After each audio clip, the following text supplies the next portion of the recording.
Hey, this is Doc Yates. I'm a naturopathic doctor, registered acupuncturist, and a kinesiologist, owner of the Yates Naturopathic Clinic, and the founder of the interactive health website, Able Health. And this is the Simply Health Podcast, a show for females where I work to simplify and demystify the secrets of achieving optimal health naturally, based on my own experience in working with thousands of female patients over the past 15 years of my clinical practice. Welcome to Simply Health. Hey, this is Doc Yates. Thanks for joining me on my commute today. And today we were talking about why your supplements may suck. Just kidding. And maybe we'll go from the positive and figure out what are 5 pro tips that you're going to want to know to make sure that you're getting great supplements. So what I've been finding out, I've been in the supplement industry and making my own supplements for quite some time. Actually, I've been compounding supplements and designing supplements more specifically for clients for at least 10 or 12 years at this point.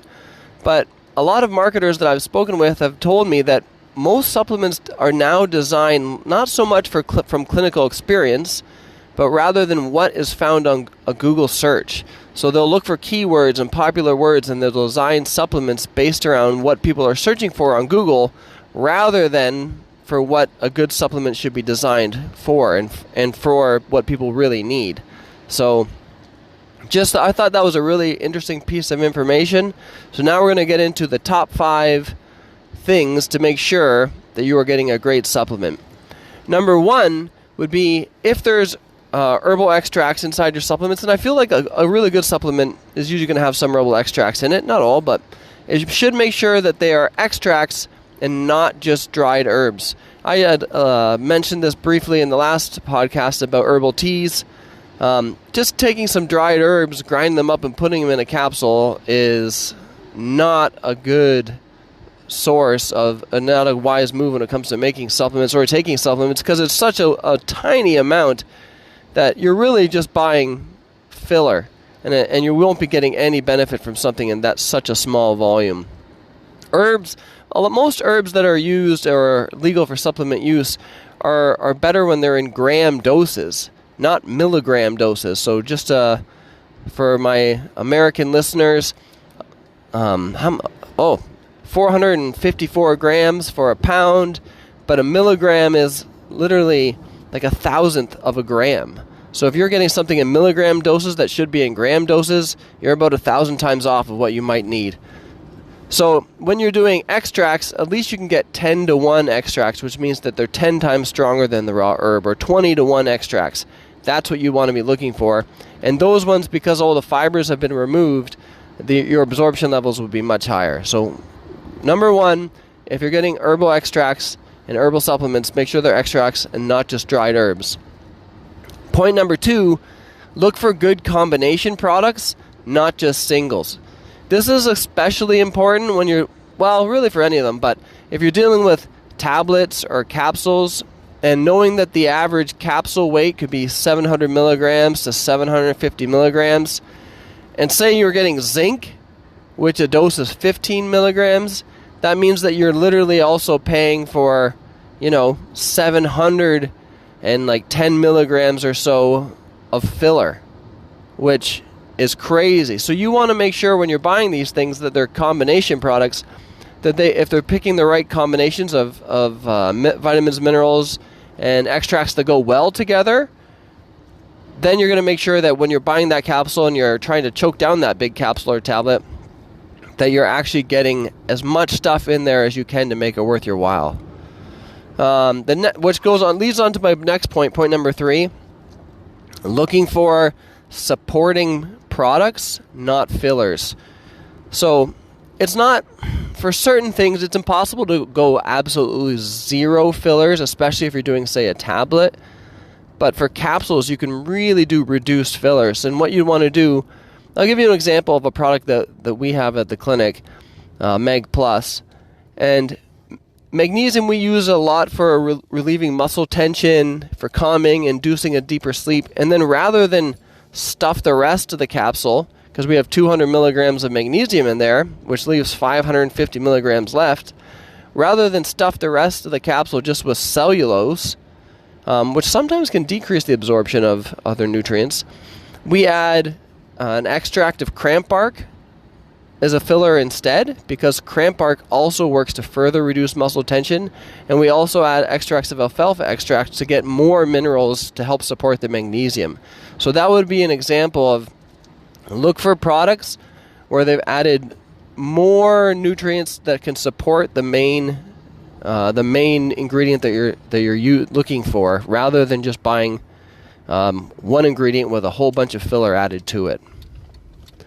Which, now we can talk about point number 4. What form of supplements are you taking? Is it a tablet? Is it a capsule? Is it a liquid? Liquids, in theory, can be absorbed the best, but you're buying a lot of, half of it's going to be water. So at the same time, for herbal extracts, liquids are often great because if it's a alcohol extract, you can absorb more and store it better with the alcohol. So let's go through them one at a time, starting with liquids. For herbal extracts, liquids are good because they're strong and they keep for a long time. And you can do great combinations. You can do amazing combinations with liquids because they're so easy to mix and compound together. When you're doing liquids for vitamins, though, it can be helpful for kids or for people that can't swallow pills. So if you know you can't swallow pills, look for liquid combinations instead. Tablets. I feel like tablets get a pretty bad rap, but that's also because there's good tablets and bad tablets. The biggest thing with tablets that people complain about is they say that you're not absorbing anything and you're just going to crap it all out. And I don't know if that's entirely true. I think it depends on, is there like an extra kind of coating added to the tablet? And sometimes those extra coatings will prevent that. I would suggest, if you're buying tablets, buy a chewable. And if you're doing it as a chewable form, that's a great way to use it. Tablets, the things that tablets have as a benefit over capsules is that you can fit a lot more in a tablet than you can in a capsule. So if they can do that, add a little bit of a healthy flavor, and you can chew that up, you will get a lot more out of your tablet than you will out of a capsule. And then lastly, which takes us to capsules. Capsules are great because you don't have to worry about fillers. They break down very easy, and they're from making, they're very easy to make. Not that you'd be making your own, but they are very easy to make. And for people that do have problems swallowing capsules, most of the time you can also just open up the capsule and put it in like a smoothie or something like that. That's a good way. I often get parents to help their kids take the capsules because kids can't swallow these things. So that you can open it up and put them in things if you need to. Finally, point number 5 of what will make a great supplement is the supplement indicated? So to buy supplements just for the point of buying supplements, and as I've mentioned this many, many times, you're going to get into the danger of what's called health food store syndrome, in which you're just taking everything off the shelf, and before you know it, you're coming in with 50 supplements. And I ask people to write down their supplements or bring them in to the office so I can look at what they're taking. And I've had people literally bring in like 2 grocery bags full of supplements, and I've seen that pretty often. And right off the bat, the first question I ask is, do you want me to make it so you don't have to take so many supplements?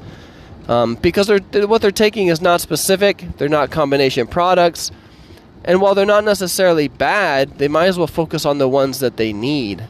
So focus on the ones that are more specific for your case. You'd want to take like maybe a good multivitamin, a good multi-mineral, and then anything else, you try to make it so it's a little bit more specific for what you need, rather than just taking everything that might be good for you.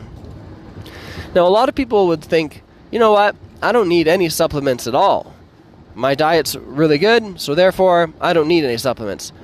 And yes, you can do fine without supplements, but you have to realize that there's a lot of things in nutrients. We'll start from the vitamins and mineral standpoint. There's a lot of vitamins and minerals that are not in your food anymore because they've either been removed from processing or because they were never put back in the soil.